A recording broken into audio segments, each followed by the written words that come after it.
안녕하세요. 펠레모 쟁입니다. 오늘은 호흡에 대한 얘기를 잠깐 해보려고 합니다. 이거 되게 힘드네요. 이 호흡에 대한 거를 다시 처음부터 이렇게 공부하고 다시 정리한다는 게 쉬운 일은 아니었었던 것 같아요. 그래서 좀 못하더라도 이해해 주시고, 자, 들어주시기 바랍니다. 자, 우리가 호흡이라고 하는 거는 이제 말 그대로 기체 교환을 통해서 우리가 이 산소라는 놈과 이렇게 산소라는 놈을 통해 ATP를 얻고 에너지를 이렇게 해 나가는 이 생명 현상 중 하나다. 이게 되게 중요한 생명 현상 중 하나다라는 겁니다. 미토콘드리아라는 이 세포에 도움을 받는 하나의 또 이 기능이다. 라고도 할 수 있습니다. 자, 우선은 그냥 단순하게 호흡이라고 하는 거는 이런 보일의 법칙에 인체도 적용이 되더라. 이런 얘기가 나옵니다. 이 지금 내용들은 다 뉴만 교수님 책을 썸머리한 거고요. 거기서 이렇게 제가 조금은 약간 리메이크 했다라고 보시면 되고요. 자, 우선 보일이라는 요 머리 긴 아저씨는 이런 보일의 법칙을 발견해서 되게 유명세를 탔고요. 보일의 법칙은 그냥 너무 이렇게 복잡하게 들어가지 말고요. 우리 압력이 높으면 이 용적은 적어지더라. 압력이 낮으면 오히려 용적이 넓어지더라. 뭐 이렇게 반비례하다. 이런 뜻이에요. 이런 곡선은 반비례 곡선이고 이렇게 직선 곡선은 비례 곡선이죠. 그래서 이렇게 추가 하나 놓였을 때는 이렇게 용적이 넓어지고 추를 두 개 넣었을 때는 용적이 좁아지고 추를 네 개 넣었을 때는 더 좁아지더라. 하지만 여기 안에 압력은 높더라. 프레주얼은 6회가 있고 프레주얼은 뭐 3회가 있고 압력은 1회가 있고 하지만 그러니까 말 그대로 압력이 높을수록 용적은 이 볼륨은 작아지더라. 이런 게 이제 보일의 법칙입니다. 그걸 이제 인체에다가 한번 적용을 한번 해보겠습니다. 자, 우선 제가 문제를 잠깐 냈어요. 이게 이제 사람이 이 호흡을 이 흡기라고 하면 이 들이마신다. 라는 얘기죠.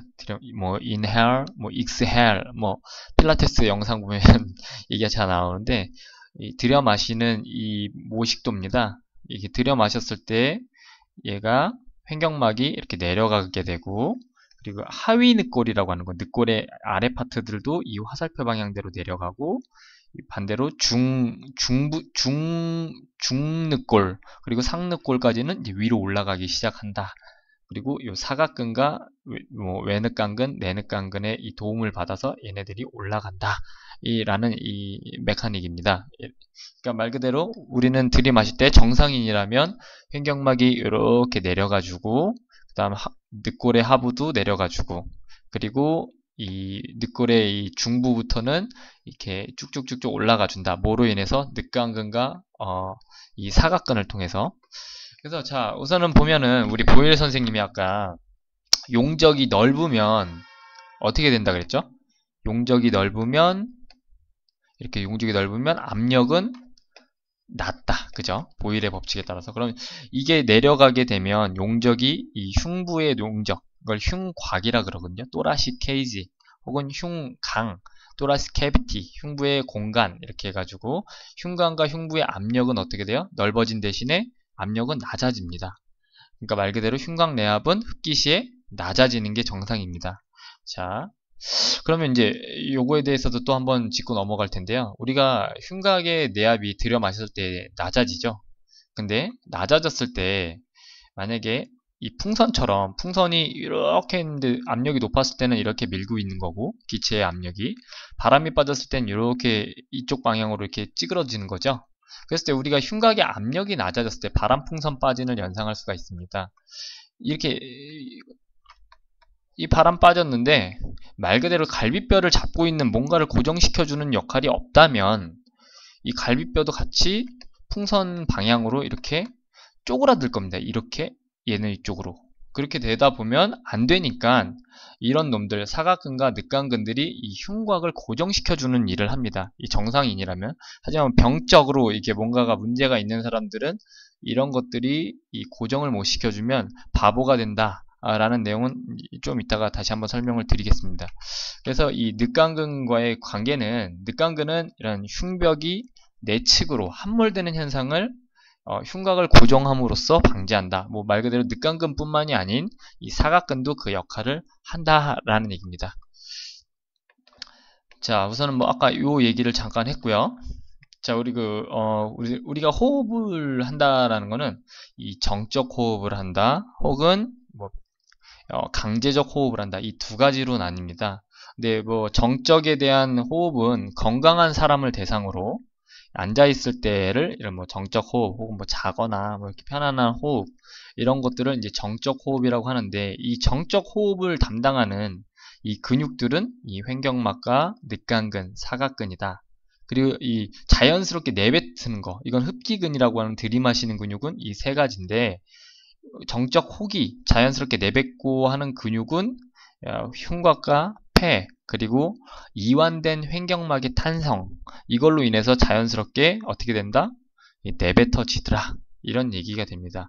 폐에 대한 압력과 이런 압력에 대한 이 감소와 증가로 인한 호기가 되고, 그리고 이완된 횡격막의 탄성으로도 호기가 되더라. 흉곽이 줄어들면서도. 근데 이런 것들이 뭔가 문제가 생겼을 때는 강제적으로 흡기하거나 강제적으로 호기하는 일이 생길 수가 있더라 라는 얘기입니다. 자, 이번에 강제적 호흡에 대한 얘기를 잠깐 뭐 그림을 통해서 설명을 드리자면, 우리가 운동을 하거나 뭐 그럼 막 숨이 헐떡헐떡 차면서도 호흡을 해야 된다. 이거는 이제 강제적 호흡에 택하고요. 그리고 뭐 이렇게 촛불 끄기, 그리고 혹은 재채기 같은 것들이 이 강제적 호흡의 하나다라는 얘기입니다. 뭐 여기서도 강제적으로 들이마시는 근육, 혹은 강제적으로 내뱉는 근육이 있습니다. 그래서 뭐 여기 보면은 강제적 흡기근과 강제적 호기근 이렇게 써놨습니다. 자, 이제 뒷장으로 넘어가서 강제적 흡기근에 대해서 먼저 좀 살펴보겠습니다. 강제적 흡기근과 뭐 만성 폐쇄성 폐질환, Chronic Obstructive Pulmonary Disease, COPD, Chronic Obstructive Pulmonary Disease, 이 만성 폐쇄성 폐질환과 강제적 흡기근에 관한 이 내용이 잠깐 이 뉴만 교수님 책에 실립니다. 우선 강제적 흡기근이 뭔지만 잠깐 보겠습니다. 우선 뭐 여러 가지지만 이 정거근도 있고 광배근도 있고, 여기 뭐 SCM이라고 하는 흉쇄 유돌근이 있습니다. 뭐 여기 흉골에도 붙고 쇄골에도 붙고, 여기 마스토이드라고 하는 갑자기 까먹었네요. 그 부분에 흉쇄 갑자기 까먹었는데 이따가 지금 설명드리겠습니다. 흉쇄 유돌근에 붙고, 그리고 대흉근의 이 흉골두, 스터널 파트, 혹은 클래비클 파트가 아니고 스터널 파트에도 이 강제적 흡기라는 데 쓰이고, 이 소흉근도 그렇고 이 상우거근 혹은 하우거근도 이렇게 같이 강제적 흡기근으로 쓰인다. 자, 그리고 또 하나, 또 여기 보면은 좀 조금 이게 생소한 근육이지만, 레베이터 커스타룸 롱거스 머슬, 레베이터 커스타룸 브레비스 머슬, 뭐 이런 것들이 뭐냐면 이 장늑골거근, 단늑골거근들도 이 강제적 흡기근으로 쓰인다. 뭐 말 그대로 갈비뼈를 이렇게 뭔가를 들어준다라는 느낌이 들죠, 다. 이런 것들이 대부분 다 이 강제적 흡기근에 쓰이더라. 이 요방형근, 우리가 잘 아는 QL 머슬이라고 그러죠. 쿼드리투스 럼브룸. 그리고